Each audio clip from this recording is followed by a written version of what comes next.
Ah, Welcome everyone, and I am going to spotlight myself. I realize I have been forgetting to do that. I know some people can be concerned about their names appearing so on the recording, so that is now not an issue. So welcome to our discussion of the Jewish movements. And I want to actually publicly apologize and admit that that Alan was right. Last week we were starting to talk about, and I want to begin the discussion about the question of children of mixed marriages. And actually, I can pop this on the screen. I presume you can see this. Yes. Okay, good. So this is the text of the report of the Committee on Patrilineal Descent, which was adopted in March of 1983. This is from the it's Jewish Virtual Library, but it's basically the Central Conference of American Rabbis, CCAR, which is the organizing body of Reform rabbis. So this was during the period of Alexander Schindler, and my guess is that your guess or instinct was correct, that Schindler, who had a great sense of outreach to non-Jews and to interfaith families, it wouldn't surprise me at all to know if he was behind this. So the interesting thing is, in reading this, and actually we can actually even look at the Mishnah, but this text is going to explain it pretty well. I always assumed, incorrectly as it turns out, well, first, if you go back to biblical Judaism, whether or not you were in the tribe followed the father's line. And the clearest example of that, I always point out, is Joseph, who marries the daughter of an Egyptian priest, and their two sons are heads of tribes of Israel, Ephraim and Manasseh. So there's, you can't be more in the tribe in children of Israel than those two. And the biblical text never talks about Osnat, his wife, converting. Of course, if you dig into the Midrash deeply enough, you will find out, even though conversion wasn't even a thought during those times, in the Midrash, she does convert. And then, I always assumed that the rabbis changed this to follow the mother's line, because you can always be sure who your mother is. There's no doubt about who is the mother of a child, but there may be doubt about who is the father of a child. And as I always point out, you have to know whether you're Jewish or not. If you're Jewish, you're bound into Jewish law, and eating ham is a sin. And if you're not Jewish, you're not bound into Jewish law, and eating ham is lunch. And there's no such thing as being half Jewish. I always joke that would that mean that you could eat half a ham sandwich? So I always thought the rabbis changed it, but it turns out, and I actually find this fascinating and almost shocking, that they didn't change it. Judaism still follows the father's line. Okay, I think this is going to surprise everywhere, even in Orthodoxy, and this is going to surprise you. And in this text, which I'm going to read because I'll go through it somewhat quickly, it's explained. And for those of us who are fans of Jewish law and Talmudic logic and understanding, I find this absolutely fascinating. So the opening paragraphs are going to be talking about, CCAR, and the purpose of the document is to establish a Jewish status of children of mixed marriages in the Reform Jewish community of North America. So it is important, at least the CCAR, the A in CCAR is American, Central Conference of American Rabbis. So this at least is adopted by the CCAR, and the CCAR resolutions only apply to North American congregations. Alan. So there may not be an important distinction, but what's going through my mind is interfaith marriage versus the word you used, which was mixed marriage. Is there a difference? Yeah, so I don't mean to imply any difference. So okay. What we're talking about here is the marriage between a Jew and a non-Jew. And so the first paragraph is going to say, it's an important issue. It's a pressing issue. And just to respond actually to what you're saying, Alan, or your point, for our purpose, a mixed marriage is the union of a Jew and a non-Jew who joins the Jewish people through conversion. As a Jew, is recognized as a Jew in every respect. So we deal here only with the Jewish identity of children in which one parent is Jewish and another parent is not Jewish. I officiated a marriage a while ago where the bride converted, just a few weeks before the wedding, and somehow the discussion came up about this being a interfaith marriage, and I said, it's not an interfaith marriage. You're both Jewish. There's no issue. And it talks about, some of the history going back to Napoleon. So, and the fact that now this is a major challenge. The other thing I thought about, which I didn't see mentioned in any of these texts, I don't know if it was an issue, but it occurred to me that one of the major tenets of Reform Judaism, and the our discussion last week and over the last few weeks and probably next few weeks is about the different movements within Judaism. But one of the major issues in Reform Judaism is to, as much as possible, treat men and women equally. Therefore, it doesn't make sense that we would give preference to a woman's line in determining the Jewish status of a child with regard to the father's line. But I haven't seen that discussed anywhere in these texts. So I'm going to read. According to Rabbi, just a quick. Yeah. Oh, sorry, I didn't see your hand. No, sorry. I was going to say afterwards, if you could post the page link to this. I see a lot of people are interested in this article. Yeah, I will post it right now in. That would be wonderful. Thank you. In chat. Yeah, that's a great idea. And I have to find where. Remind me at the end, I will post. Oh, there it is. Okay, hang on. Okay.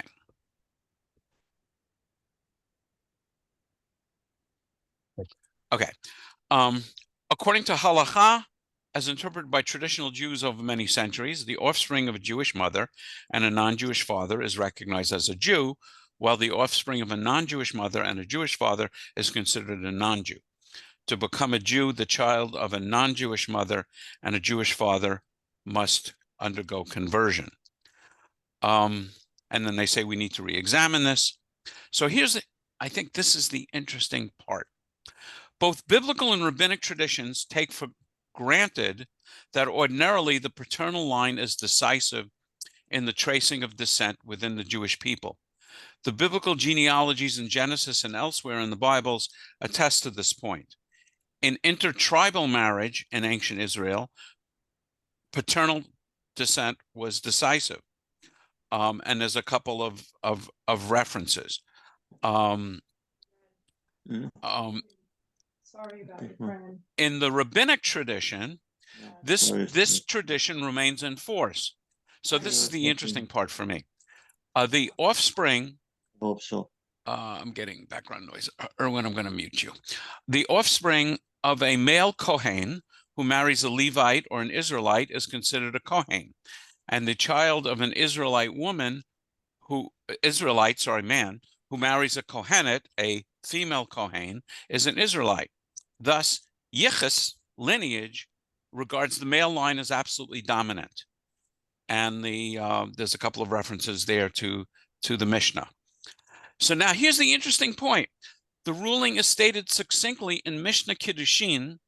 With Kiddushin, marriage is licit and no transgression, ein avera, is involved. The line follows the father.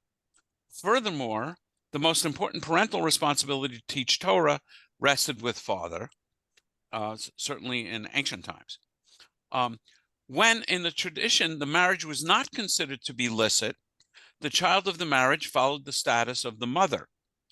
So basically what's going on here, I'm trying to think if I should read this. I'll read it. The decision of our ancestors thus to link the child inseparably to the mother, which makes the child of a Jewish mother Jewish and the child of a non-Jewish mother non-Jewish, regardless of the father, was based on the fact that the woman with her child had no recourse but to return to her own people. A Jewish woman could not marry a non-Jewish man. A Jewish man could not marry a non-Jewish woman. The only recourse in rabbinic law for the woman in either case was to return to her community and her people. This, of course, changes with emancipation. So let me just kind of explain this. So think about this from a biblical, not from a biblical perspective, but from a perspective where in Jewish law, a marriage between a Jew and a non-Jew was not considered a marriage. Okay, everybody with me? So now let's consider the marriage, clearly two Jews, no issue. Consider a marriage between a Jewish man and a non-Jewish woman. It's not recognized as a marriage under Jewish law. I'm sorry, a Jewish man and a non-Jewish woman. It's not recognized as a marriage under Jewish law. The non-Jewish woman has a baby. She's not married to a Jewish man because the marriage is not recognized. She's a non-Jewish woman having a baby. The baby, of course, is not Jewish. Now consider the case of a non-Jewish man marry or having a baby with a Jewish woman. Once again, there's no marriage. So the status of the father is irrelevant. You have a Jewish woman having a baby because the marriage is not licit. The marriage, the status of the baby goes with the mother. And it's as simple as that. It's the issue up until, like these kinds of 20th century responsa is whether or not the marriage is considered a legal marriage under Jewish law. One of the reasons why in the Orthodox world and the conservative world, and we'll read about that when we read about the other movements, you don't have rabbis officiating at mixed marriages or interfaith marriages because they're not Jewish marriages. I'm not entitled under Jewish law to officiate at a marriage between two Christians. And so in strict Judaism, I would not be entitled to officiate or to conduct, let me try and speak more precisely, to conduct a Jewish marriage, kiddushin, between a Jew and a non-Jew. Simply that marriage is not recognized under Jewish law. So as far as Jewish law is concerned, it's as though the couple is not married, and therefore it's going to follow the woman's line. I don't know if that's clear, but it was revelatory to me. So first, Erwin and then Alan. In the Torah, it clearly states that a Jewish man should not marry a non-Jewish woman. But my question is, for instance, Abraham's second wife was not Jewish after Sarah died, and Joseph, Moses, and all that. So how did the rabbis deal with that? Yeah, I don't know. Although I think what they're going to say is, if the child is raised Jewish, well, I don't know. I don't know how the rabbis deal think with. they said that these people converted, even though the Torah doesn't say so. Yeah, so that's probably the case. I haven't looked it up specifically with with the wives that were taken early in the genealogies. I mean, the same thing with Moses. Moses marries a Midianite. But I do know in the case of Joseph, because I used to talk about this all the time, and I had someone send me an email, and an Orthodox Jew sent me an email that, of course, Joseph's wife converted to Judaism. So my guess is the rabbis repair this in Midrash, saying, of course they converted, even though historically there was no conversion ceremonies in those times. Interestingly enough, the Midrash talks about when Avram marries the second wife, they say that she had a different name, but she was Hagar. Yes, her name was Keturah, as mentioned in the Bible, and there are midrashes which suggest it might have been Hagar. Exactly. Yeah, the midrash is lots of imaginative stories. Alan. I'm going to tell you a story from Rabbi Uri Regev. I don't know if you remember him or know him. Of course. So he tells the story of a court case that he was part of, helping a woman get a divorce.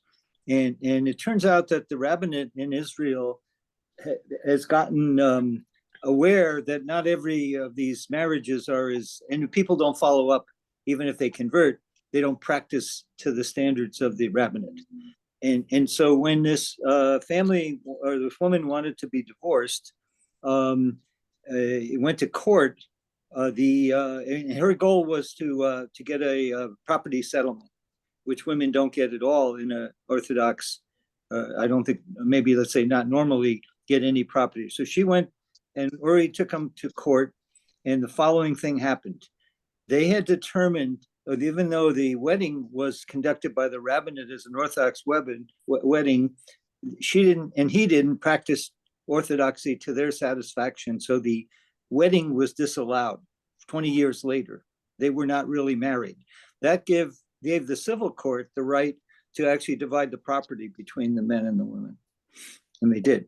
So she got her property, part of her property, because she wasn't ever really married, according to Yeah. So in the world of Orthodoxy, there is an issue called the agunah, which means the chained woman. And this is an issue actually now in only the Orthodox movement, because under Jewish law, and this actually goes back to Torah, the man grants the woman a divorce. And the man cannot be forced to grant the woman a divorce. He actually has to grant it. So therefore, there is property settlements. I mean, the ketubah itself is a prenuptial divorce settlement, which specifies a certain amount of money and property. True. And then also in civil courts, there's property settlements.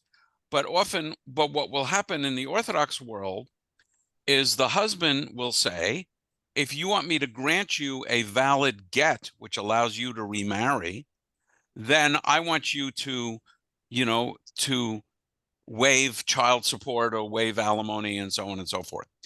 So I remember, there was a movement among Jewish women, and actually one of my brides actually worked in this movement in Israel, to make sure that every Jewish wedding had a flaw in it.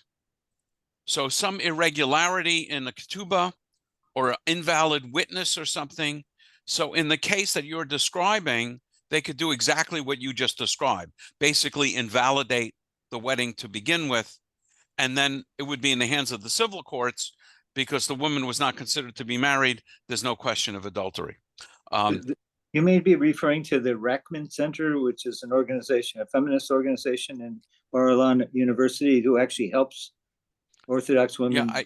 Yes, I think you're right. Now, in the conservative movement, which considers Jewish law binding, basically what the conservative movement did was to make an addition to the ketubah called the I forgot the name of the clause, the Lieberman clause. And the Lieberman clause was an addition to the ketubah, which said, in the event that this couple is granted a civil divorce, the husband hereby grants a Jewish divorce. The Orthodox movement couldn't go along with that because they are stuck with the ketubah as set in tradition, and they didn't feel free to change the text. But my understanding is something like 2/3 of Orthodox rabbis will not officiate at a wedding unless there's a side agreement between the bride and the groom, which is in effect this Lieberman clause. Stephen. Okay. First of all, I could be wrong about this, but I think the thing in the Torah that talks about if you go to war and amongst the captives, there's somebody you're attracted to, then you bring her into the house and she mourns for her parents and she doesn't trim her nails or something. You know which one I'm talking about. I think that's an exception to the prohibition against marrying non-Jews. I don't know. You don't know what I'm talking about. You don't know if it's an exception. Because the Torah, I just don't know. I don't know. Okay. Well, he's right. That is in there, but then again, that predates Talmud. So, yeah. Okay. in terms of what you're saying about somebody born Jewish and who converts are the same, if someone's mother is not Jewish and their father is a Cohen or a Levi, and they convert, are they then a Cohen or a Levi the same as their birth father, or are they an Israelite because you have to actually be born a Cohen or Levi to be a Cohen or Levi? Great question. I love it. Yeah. My understanding is they would not be a Cohen or a Levi because the marriage would not be considered a marriage in the world of Orthodoxy. The Reform movement doesn't recognize the status of Cohens and Levites, so this never comes up in front of me. But I don't think they would be considered a Cohen or a. I don't think that the parents need to be married for you to be a Cohen or Levi. I think if the mother is Jewish and the father is a Cohen or Levi, even if they're not married, you're a Cohen or Levi. No. Yeah, I think you're right. But there, if you have a non-Jewish mother, yeah. So the answer is I don't know. Ask your Chabad rabbi. I really don't know. It's a great question, and it is beyond my knowledge level. Erwin. Yeah, I would like to know what happens if you are a Jewish man and you convert to, let's say, I don't know if I use the right word, catechism. Well, you convert to become Catholic. Become Catholic, and you die, but the family wants to bury you in a Jewish cemetery. Oh, that's a great question. So one answer is once a Jew, always a Jew. But if you become a proselyte, which means you convert to another religion, you lose certain benefits of being Jewish. And one of the ones that I'm aware of are being called to the Torah, being counted in a minyan. You're still Jewish, but you're not counted in a minyan. I don't know if you can be buried in a Jewish cemetery. Another very good question, whose answer I don't know, and that would be a decision of the of the cemetery. And I don't know what Jewish law says about that. I'm guessing they would say no, but I'm not certain. Okay, good questions. Okay, so this is another Alan. Yeah, go ahead. One more. This has to do with the descendant of David being the Messiah. So until this conversation, I always thought that it could have been through mothers and fathers over the generations.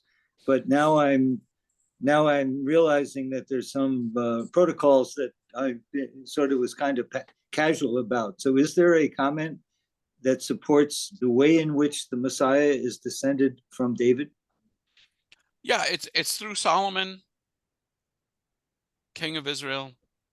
The issue actually with David is whether Solomon is a mamzer, not whether Solomon is Jewish, because David committed adultery with Bathsheba, right. And according to Jewish law, which of course didn't exist in these times, if you commit adultery with someone and then get married, first of all, I'm not sure that under Jewish law you're allowed to marry someone with whom you've committed adultery. And then the second issue is if you do marry someone with whom you've committed adultery, even though you're married, or married or not married, the child is a mamzer. So the rabbis have to get Solomon off the hook for being a mamzer. I've never heard an issue about whether or not he's Jewish. Anyway, let me press ahead. Okay. So just some more interesting material. With regard to infants, the declaration of parents to raise them as Jews. So this is actually a CCAR proposal adopted in 1947 by the Committee on Mixed Marriage and Intermarriage. With regard to infants, the declaration of the parents to raise them as Jews shall be deemed sufficient for conversion. This could apply, for example, for adopted children. And then they talk about Talmudic references. So if you have, and I think this is true, I haven't consulted recently latest response on this. So you have two Jewish parents and they adopt a child, and the child was not born of a Jewish mother. The child is not Jewish. The question is, do you need to go through a conversion to have that child be Jewish, and the Reform position is no. If you raise the child Jewishly, the child is considered Jewish. And they do have some Talmudic references to this. And they talk about children of religious school age and confirmation, and those are examples of raising the child Jewishly. So conversion is not required, but older than confirmation age, they should be converted. They should not be converted without their own consent. So there's this concept in Judaism, which is really interesting, that you can do something for someone, you can act as an agent for someone without their consent if that thing is to their benefit. So for example, someone comes along and tells me, and this guy isn't a Liberian minister, that Alan Warshaw, you've won the Liberian lottery, and here's a check for $1 million. I am allowed to act as your agent to receive that money and send it to you, even though you don't give me specific permission to do that. So that's the legal theory that says you have my address, don't you? Yes, I do. And I also have your PIN number and your bank account number. And so so you're allowed to actually raise a child Jewishly, and you're allowed to convert a baby as an infant, even though the baby can't give permission to be converted, because the understanding in Judaism is it's for the baby's benefit to be converted to Judaism. So the Reform basically is taking this position as well. Let's see. So anyway, here's now this 1961 edition of the Rabbi's Manual. Jewish law recognizes a person as Jewish if his mother was Jewish, even though the father was not a Jew. One born of such mixed parentage may be admitted to membership in the synagogue and enter into a marital relationship with a Jew, provided that he has not been reared in or formally admitted to some other faith. The child of a Jewish father and a non-Jewish mother, according to traditional law, is a Gentile. Such a person would have to be formally converted. Reform Judaism, however, accepts such a child as Jewish without formal conversion if he attends a Jewish school and follows the course of studies leading to confirmation. So this is going back to before bar mitzvah was prevalent in the Reform world. And then now they're saying we're facing a different situation. So here is the resolution. The Central Conference of American Rabbis declares that a child of one Jewish parent is under the presumption of Jewish descent. This presumption of the Jewish status of the offspring of any mixed marriage is to be established through the appropriate and timely public and formal acts of identification within the Jewish faith and people. The performance of these mitzvot serves to commit those who participate in them, both parent and child, to Jewish life. Depending on circumstances, mitzvot leading toward a positive and exclusive Jewish identity will include entry into the covenant, acquisition of a Jewish name, Torah study, bar and bat mitzvah, Kabbalat Torah, confirmation. For those beyond childhood claiming Jewish identity, other public acts or declarations may be added or substituted after consultation with the rabbi. And as I looked at some other responsa on this subject, the interesting question is public acts. So there was a specific case of a child of a mixed marriage, and the child was not only, given a Hebrew name, but was also baptized. And the child went to church with one parent and went to synagogue with another parent. And the Reform movement rejected that child as being Jewish because public acts of the child and the child's parents were associated with Christianity as well as Judaism. They were doing both. But I think the word in there is exclusive acts and identification with the Jewish faith. So a while ago, it was a pretty controversial ruling that a child of a mixed marriage that was going to a Christian school or Sunday school, for religious education, could not be admitted and would not be admitted to Hebrew school, to Reform Hebrew schools. And that was pretty controversial in the Jewish world. Okay, some other comments. I'm gonna stop sharing so you can see each other more easily. Alan and then Erwin. So this is not about descendants or children. It's about the community treating somebody Jewish. So it's about public acts of identification. Right. So it's not enough just to say the child believes in Judaism and doesn't believe in Christianity. If there are no public acts, and what would the public acts be? Attending Hebrew school, having a bar bat mitzvah, having confirmation, and so on. The resolution, as I read it, requires those public acts, not simply the person identifying with Judaism. Right. So what I'm about to tell you maybe is a tangent, but if it's okay, let me continue. I was head of a committee to review the Adat Elohim bylaws, and the specific purpose was who can be Jewish to be on the board or be the president of the synagogue. And I did homework with URJ and all that stuff. Right. The specific focus that is relevant to somebody that and I assume some of the other people know, was Zelda Feinstein, who had been president of the sisterhood, but was not Jewish, raised her children Jewish, and at that point, but in spite of that, leaving that aside, the committee and the board decided you didn't have to be Jewish to be on the board of the temple. You had to be Jewish to be the president. Along the way, Zelda converted and it had a happy ending. Of course, she was the long-term president, but it felt a little relevant because it was a community implication of how people are seen as Jewish, or are Jewish, not seen as, but really practice Judaism. And she didn't do that until later in life. Right. And what I would say is there's a difference. There's a governance issue about who is on the board of a synagogue, and that is a separate issue from the religious issue about who is a Jew. And in the same way, and even more profoundly, there is a law of return in Israel which recognizes someone. I mean, the law of return broadly says anyone who's Jewish is granted automatic citizenship as an Israeli citizen.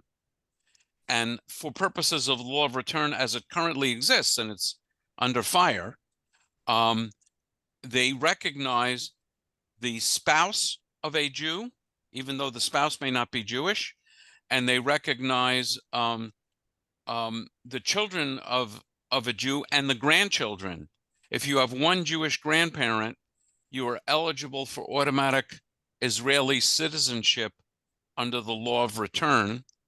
That doesn't mean you'll be recognized as Jewish once you're in Israel, but it does mean that when you show up and you can prove that to the clerk who's doing the ruling, you would be granted Israeli citizenship.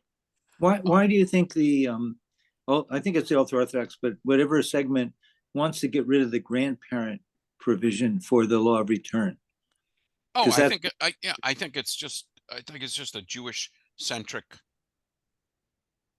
position. The more Jews, the less non-Jews in the land of Israel, the happier the Orthodox are. They don't want to see a lot of because they're considering the grandchildren of Jews as being not Jewish.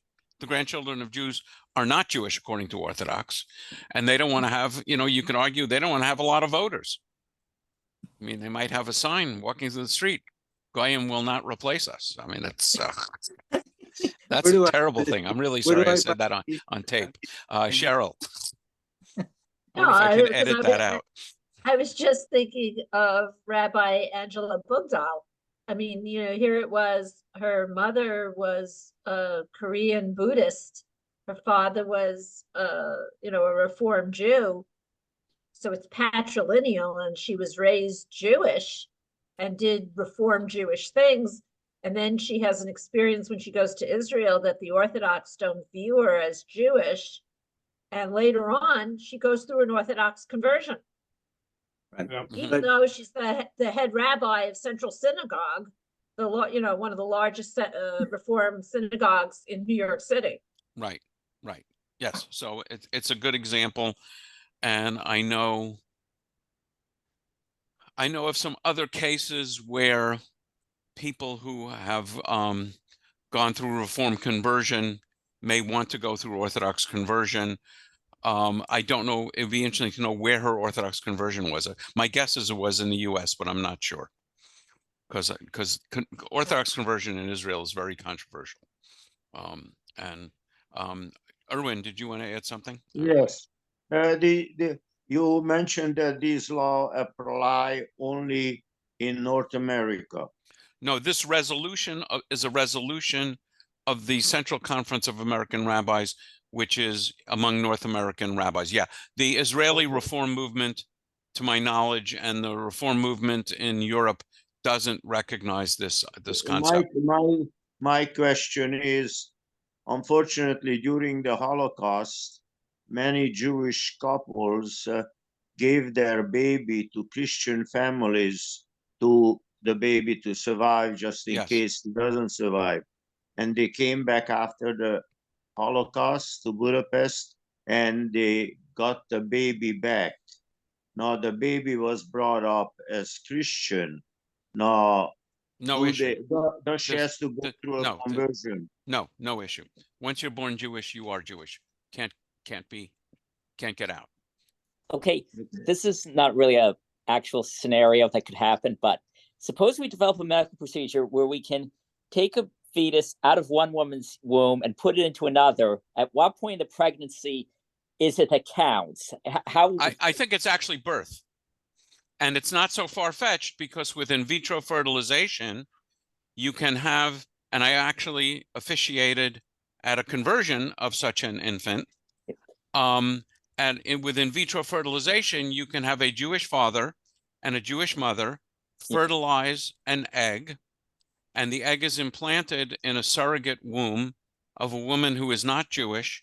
And according to Jewish law, that child would not be Jewish. It goes with the womb. I asked though was if it actually does start gestating in one person's womb and like 8 months or something into the pregnancy is switched to another, Yeah, which is not you let actually me know when possible that with current becomes a technology.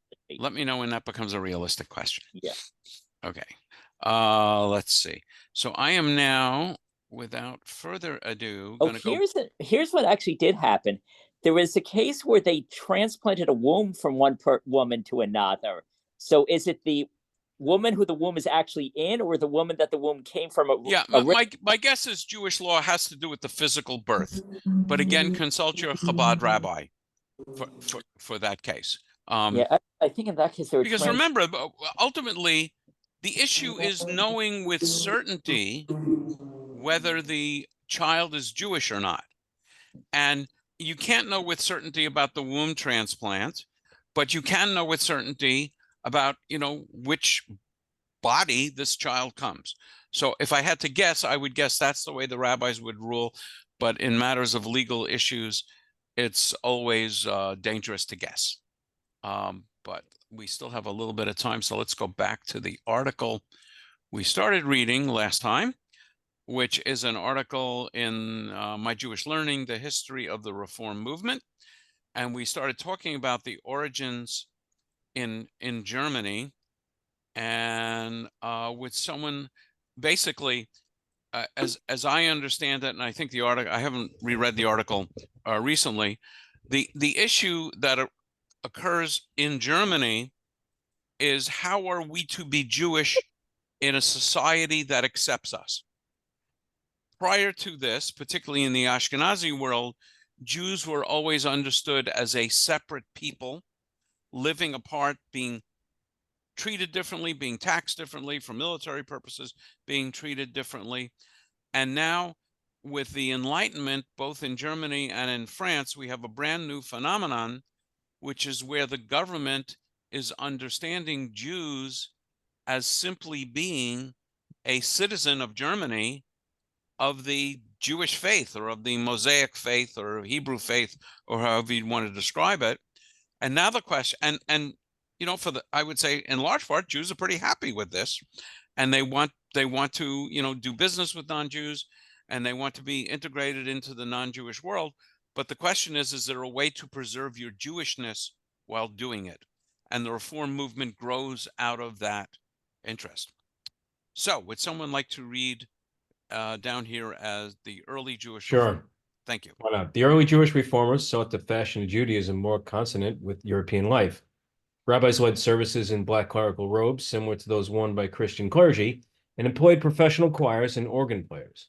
Men and women sat together rather than in separate sections of the synagogue, and male worshippers prayed bareheaded without the traditional kippah head covering. For a time, the main Shabbat service, conducted in the vernacular rather than in Hebrew, was held on Friday night or Sunday, so as to not interfere with activities on Saturday, which was generally a workday. The two-day weekend wasn't introduced until the early 20th century. And the vast body of ritual practice that had served to set Jews apart from the wider culture was de-emphasized in favor of universal ethics and the prophetic vision of justice and peace. The first permanent Reform temple was founded in 1818 in Hamburg, Germany. Early Reform leaders preferred to call their houses of worship temples rather than synagogues, partly to distinguish them from traditional synagogues, and partly to signify that they had abandoned the Jewish longing to rebuild the ancient temple in Jerusalem. A number of other Reform congregations were established in Germany and elsewhere in Europe in the early 1800s, but the movement really began to flourish in the United States, where it was embraced by the German Jews, who were then the dominant force in American Jewish life. Flourishing in the United States. In 1846, the man credited with the Reform movement's founder, Isaac Mayer Wise, arrived in the United States. Wise took a pulpit in Albany, New York, and set about instituting a series of reforms there. He was the chief author of the first American Reform prayer book, Minhag America, published in 1857. After a split from the Albany Temple, Wise relocated to Cincinnati, Ohio, where the Union of American Hebrew Congregations was formed in 1873 and, by 1903, claimed 115 member congregations.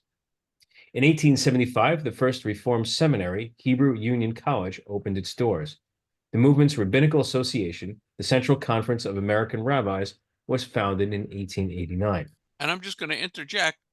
Wise's vision was that this would be American Judaism.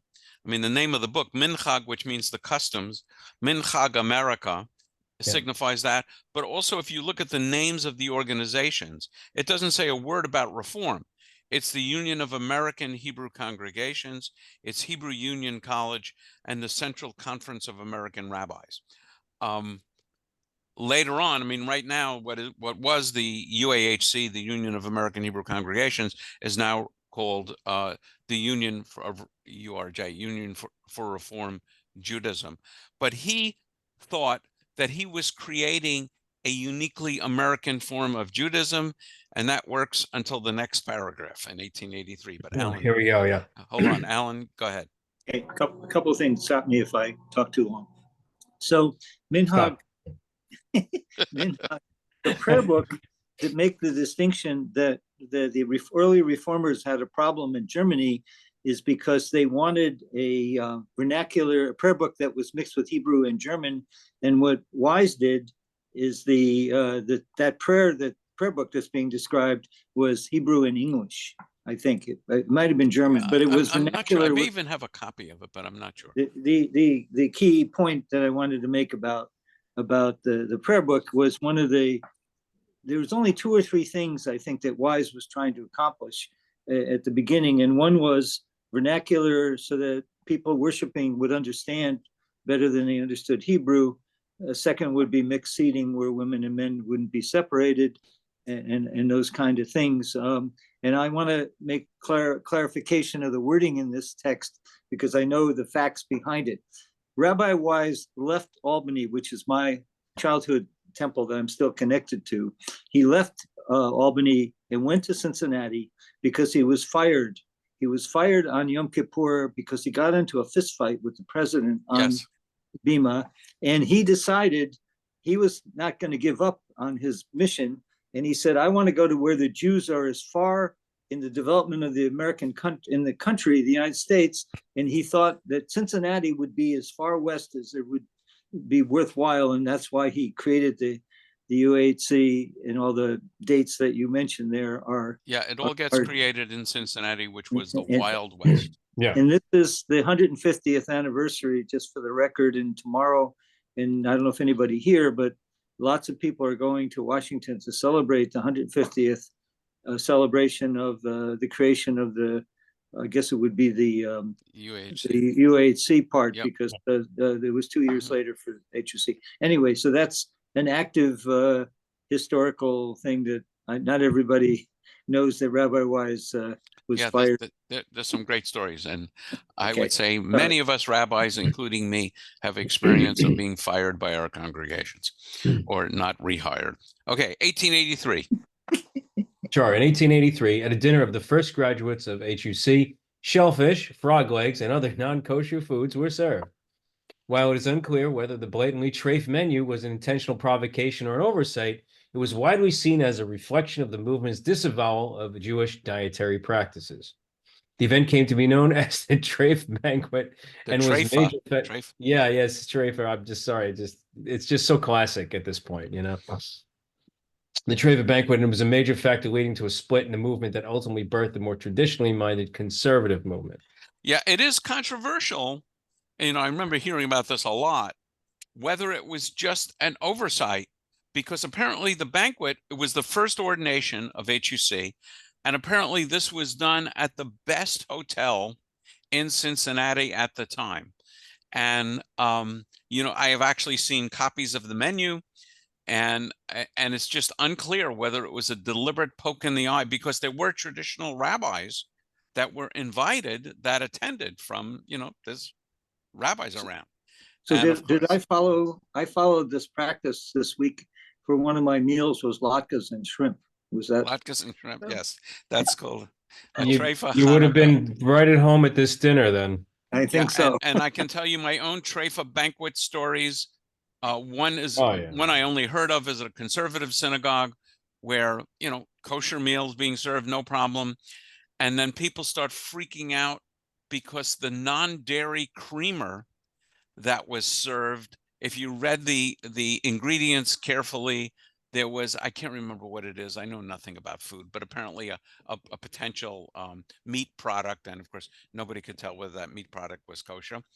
And then once at Temple Ner Ami, I think this was before my time, when they were having a Passover dinner at I don't know if it was at a hotel or it was just catered. And, you know, they were very careful to select all the foods, and they weren't really keeping it, you know, kosher.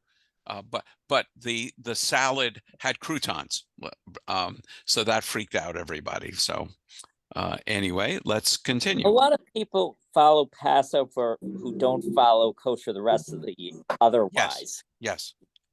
And the rules for keeping kosher on Passover are more strict than they are during the rest of the year. All right. So the split was effectively sealed by the adoption in 1885 of the Pittsburgh Platform, a formal statement of the tenets of Reform Judaism. The document declared that only Judaism's moral laws are binding and rejected all those such as are not adapted to the views and habits of modern civilization.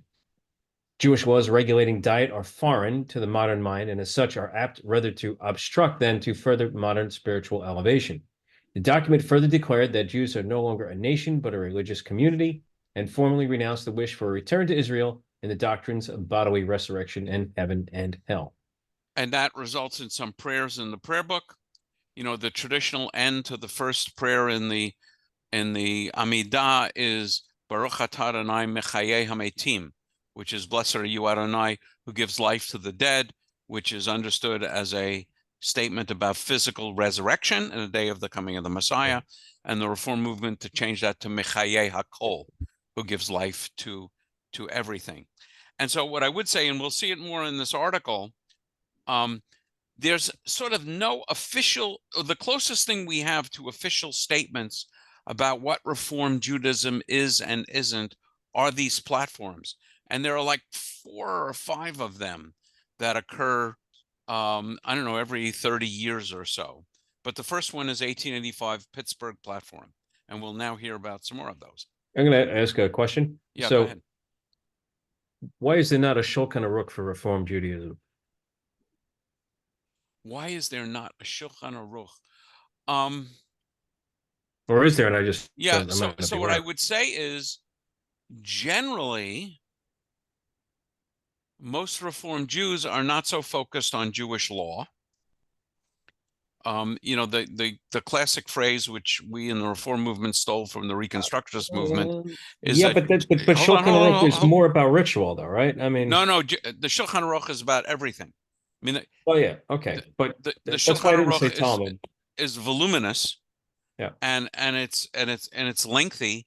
And one really interesting thing is, to my knowledge, maybe now on Sefaria it exists, but back when I was in rabbinical school, I was the master of looking for English translation, which is a reflection of my Hebrew language erudition, that if there was an English translation of something, I would find it. And I discovered to my horror that at least at that time, there was no English translation of the Shulchan Aruch. There's something called the Kitzur Shulchan Aruch, which is sort of the Reader's Digest version. But there are books about Jewish law, and you know I have a lot of them on my shelf, but there is no one sort of voluminous book about Reform Jewish practice. Yeah. But it's a good question. Well, if you start writing it now, you might. Yeah, but I would be not qualified to write such a book. I'd read it. But I would read it. Yes. Okay. From All right, from anti-Zionist to Zionist. Unless anyone else says something, I'm sorry. No, please go ahead. Okay. Reform antagonism towards Zionism, the movement to create a Jewish state, was evident long before Zionism's emergence as a modern political movement in the years immediately following the Pittsburgh Platform. Prayers for the restoration of Jewish sovereignty in Palestine had been eliminated by Reform congregations as early as 1845. And the movement's 1869 conference in Philadelphia declared that Judaism's goal is not the restoration of the old Jewish state under a descendant of David, involving a second separation from the nations of the earth, but the union of all the children of God in the confession of the unity of God. Weiss and the other early leaders of the movement opposed Zionism in part because they considered it counter to their efforts to forge a Judaism fully consistent with their European identity. In an 1897 resolution sponsored by Weiss, the CCAR declared, "We totally disapprove of any attempt for the establishment of a Jewish state." This opposition would not survive Hitler's rise to power in Germany in the 1930s and the mounting threats to European Jewish life. The Columbus Platform of 1937, an effort to update the earlier statement of Reform ideology, endorsed the quest to build a Jewish state in Palestine, though it passed by a single vote. In the wake of the Holocaust, Reform support for Israel accelerated, pushed along by two prominent Zionist Reform rabbis, Stephen Weiss and Abba Hillel Silver. And this is a different Stephen Weiss. So there were two seminaries in the Reform movement, Hebrew Union College and in Cincinnati, and the Jewish Institute of Religion in New York, and they were combined during this time. And HUC was anti-Zionist traditionally, and JIR was pro-Zionist, with Stephen Weiss being a very vocal proponent of Zionism. So let's continue. And I think the timing of the merge was also 1947 to 1948, right? Yeah, Rabbi? I don't remember, but Yeah, yes, it was right around. Yeah, it's the logical period, right? Yeah. Today's Right. support for Israel is considered a relatively uncontroversial tenet of Reform Judaism, although the movement has at times been severely critical of Israeli policy towards the Palestinians and the lack of equality granted by the government to the Reform movement and other non-Orthodox religious denominations. Yeah, and I think it's just important to state, I don't know a single Reform rabbi who is against Zionism and against a Jewish state, which was certainly not true if you go back, 100 years or so. Let's see. Rabbi at Congregation Emmanuel in San Francisco, I think his name was Reichert. He was very anti-Zionist right through the war, and he got fired after that because the community. Yeah, basically. You mean World War II? I did mean World War II. Yes. Sorry. No, but through the period that we're discussing, as Reform started to pay attention to Zionism, the holdouts would be those kind of people like Rabbi Reichert, and when the community had to deal with him, they just fired him. Yes, his timing wasn't the best. Do you want me to continue, or do you want somebody Yeah. else Let's to see do if it? we can finish this article. So All right, so we'll move on to innovations the and other movements. traditions. After World War II, the Reform movement continued to grow as American Jews increasingly assimilated into American culture and left the dense inner cities for the suburbs. However, it trailed the conservative movement in size until the 1980s. In 1961, the movement established a religious action center, a liberal advocacy arm in Washington, D.C. In 1963, its seminary, Hebrew Union College, opened its fourth campus in Jerusalem to complement its three U.S. locations in Cincinnati, New York, and Los Angeles. The movement also continued its legacy of innovation even as it continued to reconsider traditional practices it once derided as inconsistent with its rationalist modern ethos. In 1972, the Reform movement was the first American movement to ordain a female rabbi, Sally Prisant. In the 1980s, the seminary began admitting gay and lesbian rabbinical students, and in 2003, it admitted its first transgender student. In 1983, the movement officially accepted patrilineal descent, recognizing as Jewish child of a Jewish father, provided the child is raised Jewish. Traditional Jewish law recognizes Jewish lineage only through the mother. The movement has welcomed interfaith couples into its synagogues. According to Pew, half of married Reform Jews have a non-Jewish spouse, and many Reformed rabbis officiate at interfaith weddings. At the same time it has innovated, the movement has dropped its opposition to traditional items like the yarmulke and talit prayer shawl it once renounced. Hebrew is commonly found in religious services that were once conducted entirely in the vernacular. Many services are conducted in a mix of Hebrew and English. Mishkan Tefillah, the movement's newest prayer book, published in 2007, offers multiple liturgical options to reflect the range of beliefs and practices within the movement. It also reintroduced the blessing for the resurrection of the dead, a concept explicitly rejected as un-Jewish in the Pittsburgh platform. And Rabbi Eric Yoffe, who led the Union for Reform Judaism, UAHC's successor organization until 2012, has encouraged Torah study amongst Reform Jews and called for a return to Shabbat observance, albeit not the Shabbat of 18th century Europe, but one that reflects the creativity that has always distinguished Reform Judaism. The movement's 1999 Statement of Principles affirmed the importance of Hebrew, calling for the observation of mitzvot that address us as individuals and as community and encourage some form of Shabbat observance. And that statement in 1999 was written by Rabbi Richard Levy, who is known to several of us and was the dean of the rabbinic program at HUC in Los Angeles, and very, personally dear to me. So we got through that article. Next time, and we will meet next week, and probably not the week after, as we go through. I mean, I have family visiting and so on, so I'm not sure what my schedule is going to be. But next week we'll start looking at the conservative and Orthodox movements or traditions as we examine the different movements in Judaism. And I wish you a wonderful remainder of Hanukkah. Alan? Just a sort of it's just a story. It's a true story.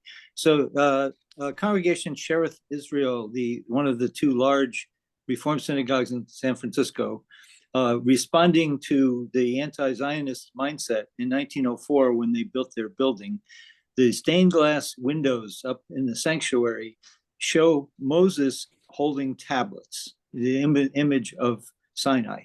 But behind them is a graphic of a half dome of Yosemite, conveying the sense that the promised land is really here, or in this case, Yosemite. But it's the famous, at least in my travels, a famous symbolism, and it was the building opened in 1904. So, but obviously, the stained glass is an interesting symbol that people like to look at when they visit the synagogue. And I know Reform rabbis who make a point of not wearing a yarmulke at services, and many of these Reform rabbis will wear a talit because the tradition of the talit is well supported in the Torah. The tradition of the yarmulke is very puzzling and not clear where it comes from. So you still see interesting practices like that. You will see many congregations where Reform rabbis will wear robes. I remember Sonia saying when she first came to Temple of Dad Elohim, it blew her mind that the rabbi and the cantor were wearing robes. She said she thought she was in a church.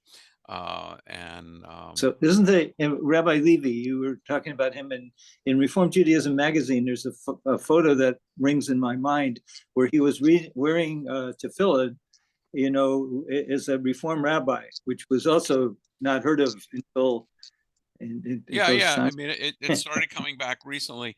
And I remember when the chief librarian of the library at HUC was retiring after many, many years of service.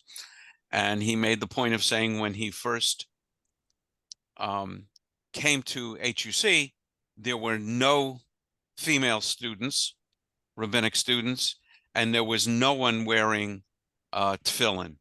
And he said, now we have female rabbinic students wearing tefillin. So when I go to this conference in DC this weekend on Shabbat, not on Shabbat, on the daily services, sorry, they also have daily services. What will always call my attention is because in my normal travels, nobody wears tefillin, but there's always a small number of Reform, they don't, not necessarily rabbis, just Reform practices. Yes. Wear tefillin, and just for daily. I personally, well, I grew up in a conservative synagogue, and we were taught how to put on tefillin, how to wrap them, and I have personally taught rabbis, Reform rabbis, how to wear tefillin because they never. Erwin has his hand up, by the way. Yeah, Erwin, and then Jerry.